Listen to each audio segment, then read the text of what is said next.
बिस्मिल्लाहिर्रहमानिर्रहीम। अल्लाह ताला कुरान में फरमाता है, और जो कुछ इस ज़मीन पर है वो फना होने वाला है, और तेरे रब की ज़ात बाकी रहने वाली ज़ात है जो अज़मत और बुजुर्गी वाला है। और एक दूसरे मुकाम पर अल्लाह कुरान पाक में फरमाता है, हर जान को मौत का जायका चखना है, बेशक तेरे रब का वादा सच्चा है।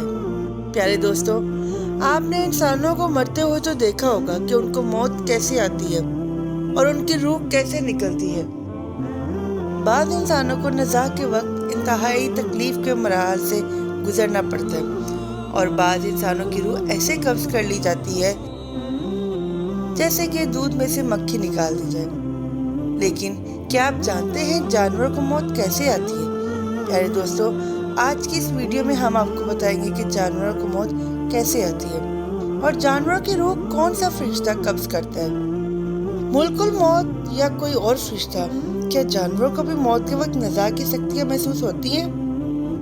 और क्या जानवरों को अपनी मौत से पहले मौत का इल्म हो जाता है? प्यारे दोस्तों, इन तमाम तर सवालात के जवाबात कुरान और हदीस की रोशनी में आज की इस वीडियो में हम आपको बताएंगे। तो आपसे गुजारिश है कि इस वीडियो को आखिर तक लाजमी देखें। दोस्तों, अल्लाह ने जिस चीज़ को भी ज़िंदगी अता फरमाई, फिर चाहे वो इंसान हो या परिंदा या कोई दीगर मखलूक, उसने एक दिन मौत का जायका ज़रूर चखना है।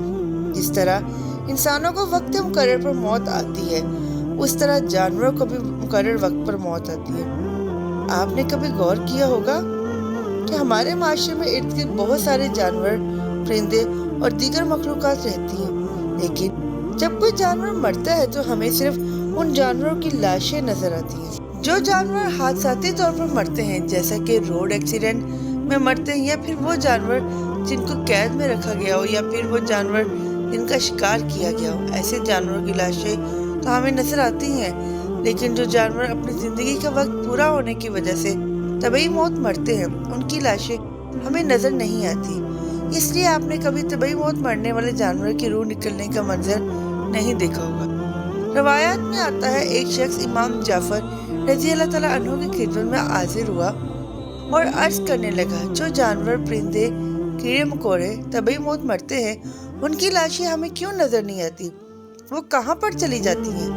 जैसा कि हमारे इलाके में चूहे, बिल्ले और दीगर जानवर पाए जाते हैं, ये जानवर भी अपनी तबई मौत मरते हैं, और रोजाना हजारों की तादाद में परिंदे और जानवर मौत का मजा चखते हैं, लेकिन उनके मुर्दा जिस्म हमें क्यों नजर नहीं आते? तो हजरत इमाम जाफर रज़ी अल्लाह ताला अन्हु फरमाने लगे कि उन जानवरों के मुर्दा जिस्म हमें इसलिए नजर नहीं आते कि इन जानवरों को, मसलन चूहों, परिंदों, दूसरे जानवरों को अपनी मौत का इल्म अल्लाह की तरफ से पहले ही हो जाता है, और ये जानवर वक्त मुकर्रर से पहले पहाड़ों की गाढ़ों, कुओं के खोखले तनों, गहरे घरों में जाकर बैठ जाते हैं, और वहीं पर उनको मौत आ जाती है। अल्लाह ताला ने बेशुमार मखलूकात को पैदा किया जो इस रोए ज़मीन पर रहते हैं। अगर वो भी इस तरह तबई मौत मरते और हमारे गली मोहल्लों में उनकी लाशें पड़ी होती, तो ज़रा सोचिए इंसानी निज़ाम ज़िंदगी कैसे चलता। लिहाजा अल्लाह ताला ही जानता है कि उसने ये निज़ाम कैसे चलाना है। अल्लाह उन जानवरों को उनकी मौत से पहले ही उनकी मौत के बारे में बता देता है, ताकि ये दूर दराज किसी जंगलों, पहाड़ों में चले जाएं। सोचिए, अगर ये जानवरों को मौत ना आती तो इस ज़मीन पर इस तरह की मखलूकात इतनी ज़्यादा हो जाती कि इंसानों के लिए जगह ना होती। अल्लाह ताला कुरान पाक में इरशाद फरमाता है, और तुम अपने परवरदिगार की कौन कौन सी नेमत को झुटलाओ। प्यारे दोस्तों, बात करते हैं कि क्या जानवरों को भी नज़ा की शक्तियाँ महसूस होती हैं? तो इसके बारे में रवायात में आता है कि नज़ा की शक्तियाँ बरहक है, और नज़ा की शक्तियाँ हर इंसान के अमाल के मुताबिक दी जाती हैं। नज़ा के वक्त की शक्तियाँ सबको अमाल के मुताबिक होती हैं, लेकिन परिंदे और जानवर तो अमाल से मुख्तलिफ होते हैं। इन पर नज़ा की शक्ति तो तारी होती है, लेकिन वो किसकी नौयत की होती है, ये सिर्फ अल्लाह ही जानता है। अब बात करते हैं जानवरों की रूह कौन कब्ज करता है। मुल्कुल मौत या कोई और फरिश्ता, या फिर उनकी जिंदगी किसी और तरीके से खत्म होती है।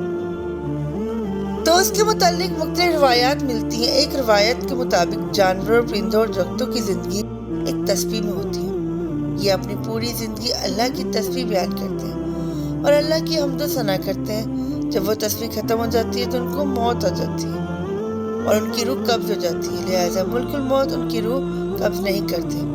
اور ایک دوسری روایت کے مطابق مستند اور صحیح مانی جاتی ہے۔ اس روایت کے مطابق تمام جانداروں کی جانیں ملک الموت قبض کرتے ہیں، پھر چاہے وہ انسان ہو یا جانور، اور روح قبض کرنے کی ذمہ داری اللہ تعالیٰ نے ملک الموت کو سونپی ہے۔